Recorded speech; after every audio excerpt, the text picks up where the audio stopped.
एक और बड़ी खबर इस वक्त आपके सामने, हिजबुल्लाह की इजराइल को बहुत बड़ी चेतावनी। खामनेई की हत्या के विनाशकारी परिणाम होंगे। अब तक हिजबुल्लाह ने अपने आप को इस पूरे 7 दिनों के इस जंग से अलग किया हुआ था, सिर्फ एक दिन को छोड़कर जब साउथ लेबनान की तरफ से अटैक हुआ था इजराइल पर। अब एक बार फिर से साउथ लेबनान में किस तरह से मजबूत पकड़ रखता है हिजबुल्लाह। भले उसके चीफ हसन नसरुल्लाह को अक्टूबर 2024 में मार दिया हो इजराइल ने, लेकिन इसके बावजूद अभी पूरी तरह से खत्म नहीं हुआ है हिजबुल्लाह। और जब बात खामनेई की जिंदगी को लेकर हो, खामनेई के वजूद को लेकर हो, तो यहाँ पर हिजबुल्लाह भी एक्टिव होता हुआ नजर आ रहा है।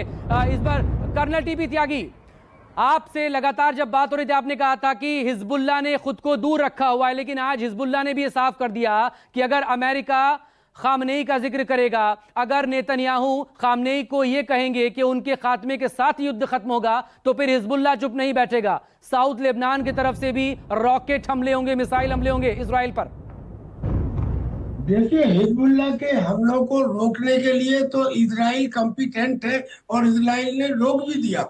और जैसे इजराइल ने हिजबुल्लाह की टॉप लीडरशिप को खत्म किया, टॉप को ही नहीं, सेकंड इन कमांड और थर्ड इन कमांड को भी, ऐसे ही ईरान के अंदर भी टॉप लीडरशिप भी और सेकंड इन कमांड को भी इजराइल ने खत्म किया। लिहाजा इन लोगों के पास अलावा धमकी देने के दूसरी कोई बात नहीं है। मैं ये बताना चाह रहा हूं कि इस समय इजराइल के अंदर सैमसन प्लान की भी बात चलने लगी है। आप समझ गए होंगे, कहने का मतलब ये कि अगर तादाद से ज्यादा सिचुएशन बिगड़ी, अगर तादाद से ज्यादा सुनिए, अगर तादाद से ज्यादा सिचुएशन बिगड़ी तो फिर इजराइल न्यूक्लियर ऑप्शन का भी इस्तेमाल कर सकता है, यमन पर भी और ईरान के ऊपर भी।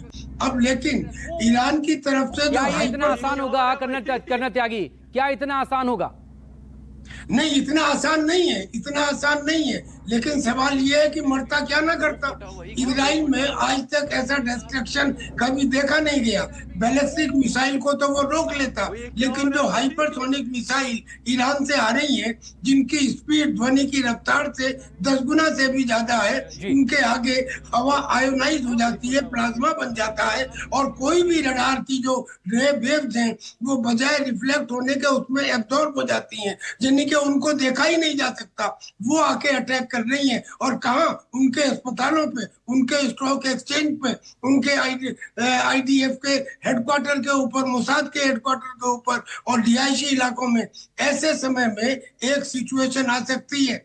देखिए, इजराइल ने पहले भी सीरिया के अंदर भी, इराक के अंदर भी उसने न्यूक्लियर डिवाइसेस को पनपने नहीं दिया।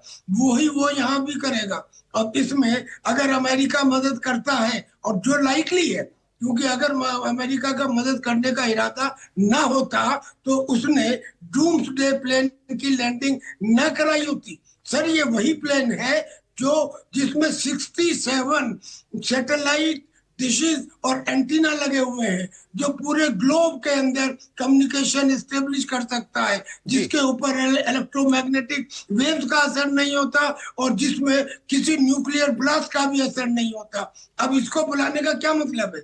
यानी कि now it is only a question of time. और जो उन्होंने बता दिया है कि इस हफ्ते के आखिर तक, यानी कि 48 घंटे में सिचुएशन इतनी एक्सप्लोसिव हो चुकी है कि ऐसे में ये कहना कि ये काम बड़ा मुश्किल है, मुझे लगता है कि अगर मैं नहीं हूं तो बाकी दुनिया किस लिए?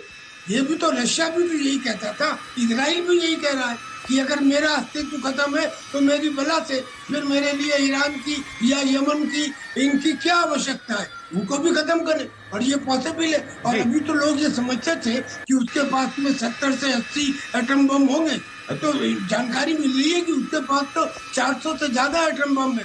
और जो उसकी सैमसन प्लान है उसमें तो यहाँ तक कहा गया है कि वो देश जिनका इजराइल से कोई लेना देना भी नहीं है, अगर आवश्यकता पड़ी तो हम पूरी दुनिया को ही खत्म करेंगे।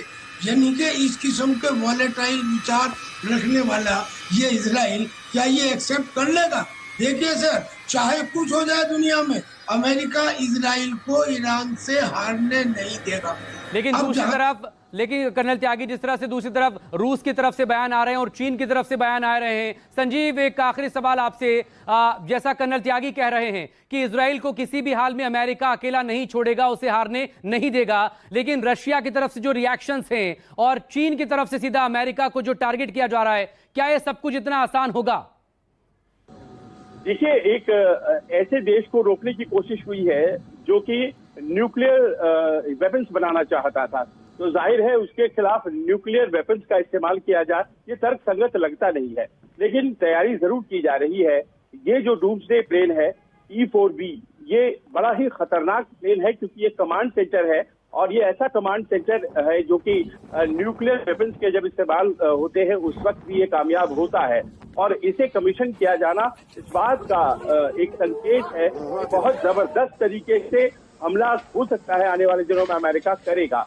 ईरान की क्या तैयारी है? आपने पूछा कि क्या चाइना और रूस इस साथ देंगे ईरान का, और इस बारे में बस इतना ही मेंशन करना जरूरी होगा कि अभी तक जुबानी जमा खर्च के अलावा उनकी तरफ से बहुत ज्यादा कुछ ईरान के लिए किया नहीं गया है। ईरान अपनी ताकत पर ही अभी तक इजराइल और अमेरिका को टक्कर देता आया है। आने वाले दिनों में इस बात के संकेत जरा कम नजर आते हैं कि एक्टिवली ईरान और ईरान के लिए रूस और चाइना इन्वॉल्व होगा। जी, बहुत शुक्रिया आपका संजीव, इस तमाम डिटेल देने के लिए, और बहुत शुक्रिया कर्नल टीपी त्यागी इस वॉर पर डिस्कशन के लिए।